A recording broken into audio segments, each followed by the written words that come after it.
What is up, Artillery Gang? What's poppin'?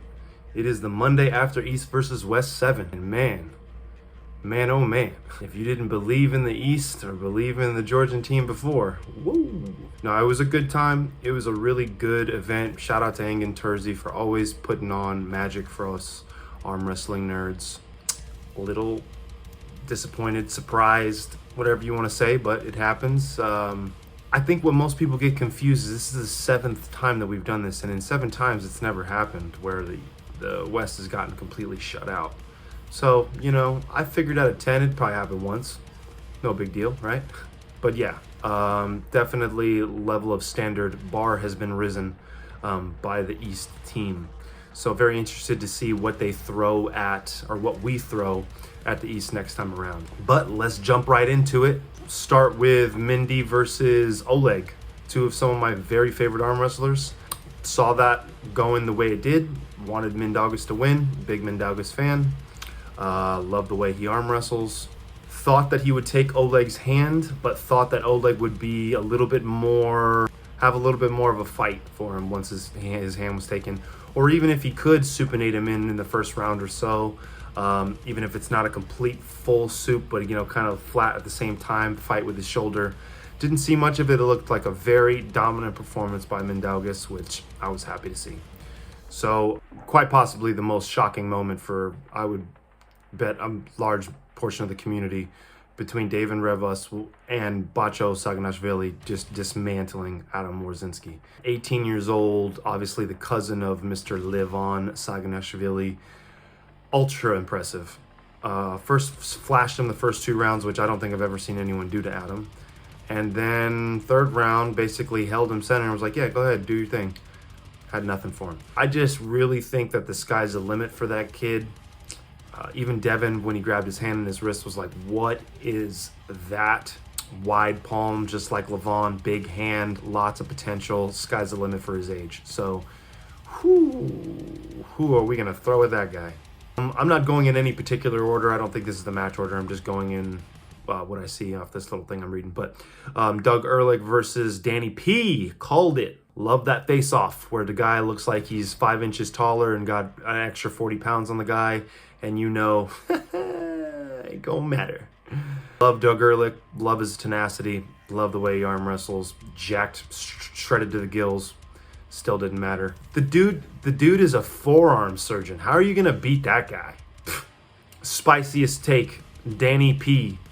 Daniel Prokopchuk is the #1 pound-for-pound arm wrestler on the planet Earth. Alizan Muratov, I think it was, versus Cody Spermerit. Had the pleasure of meeting Cody Spermerit down in Utah a few months back. Just a sweetheart of a guy.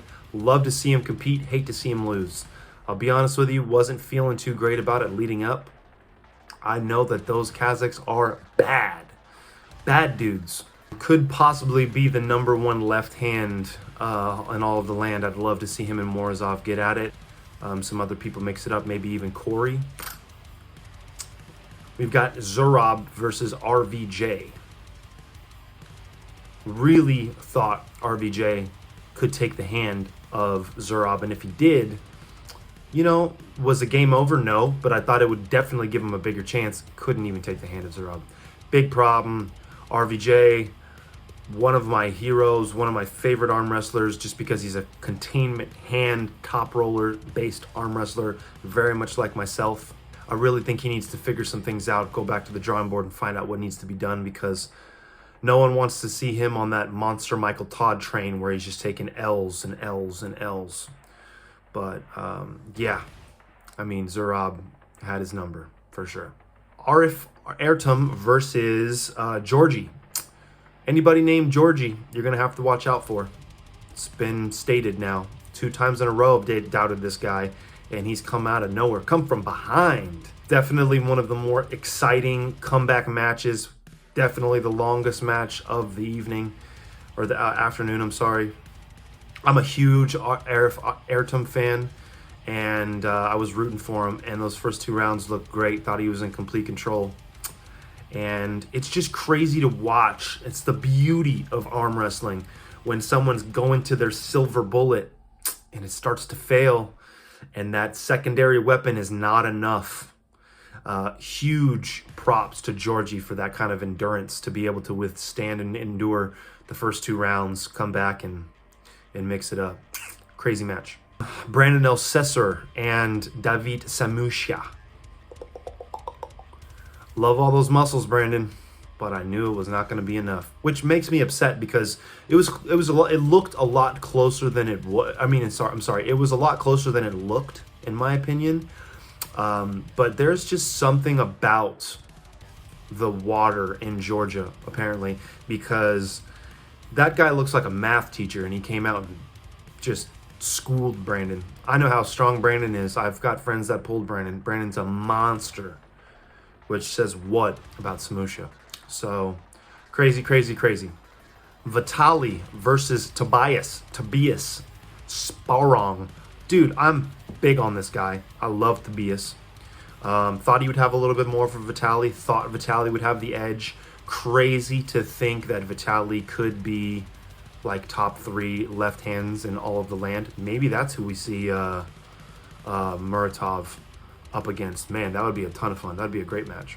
What else we got? Dave and Rivas. Rivas did have like an extra what looked like 20-30 pounds from the last time we've seen him.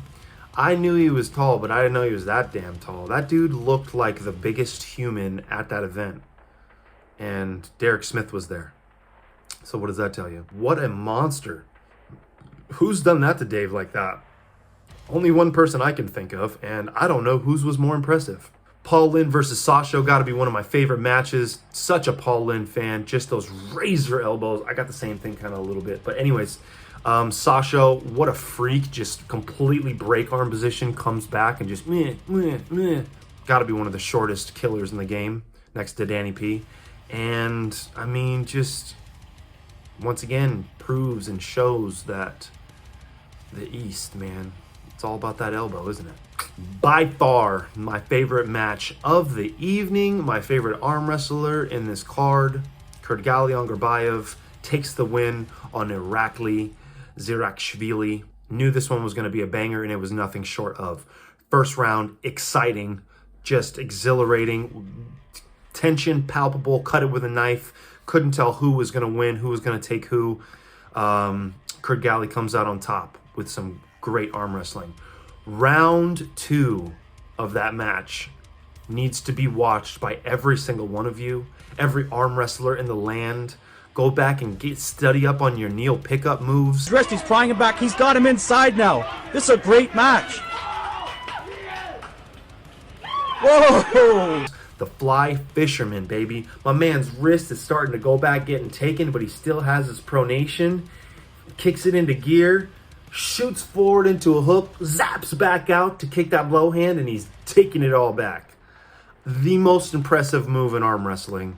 It's probably one of the most ballsy, next to a very well-timed flop wrist press. But man, was that a thing of art, a thing of beauty. Gali, my man. Whew.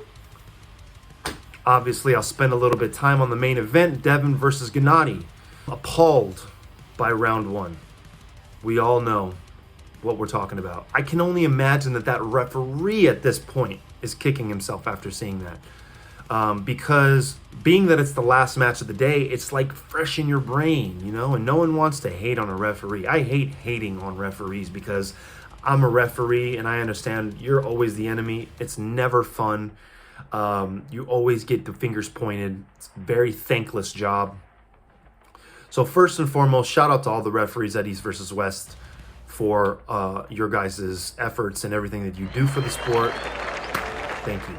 But come on, man. Gennady done lifted his elbow and went this way, and all Devin did was adjust for him doing that, and you call it a foul on Devin? Like, come on, bruh. Can't say that wouldn't highly change the outcome of that match based on how close the later rounds were, right? So, hate to see it, but Devin goes down round 1.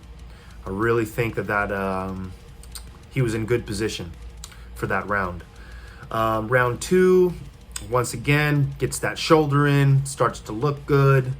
hand control, all those things. Now, I will say, you know, we saw Devin try the Kings a few times and it immediately, with the pressure of Gennady going forward, shoved him off the back of that pad. So he didn't try it again. I was super surprised. Maybe that's what he was talking about by arm wrestling stupid, but he never went back to it. He's been practicing and training that for how long? And I mean, I would consider that Devin's ace. And he didn't even try it again. But once again, gets that shoulder forward, goes up 2-1, and then it's, I think, all Gennady from there, man. Something in the Georgian water. I got to get me some shipped over here.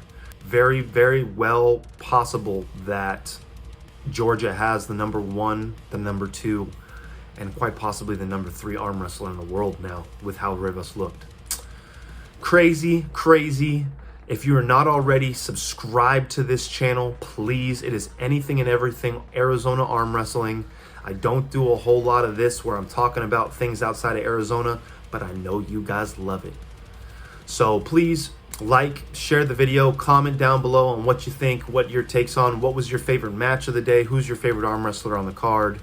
Please hit that bell, subscribe to Armtillery.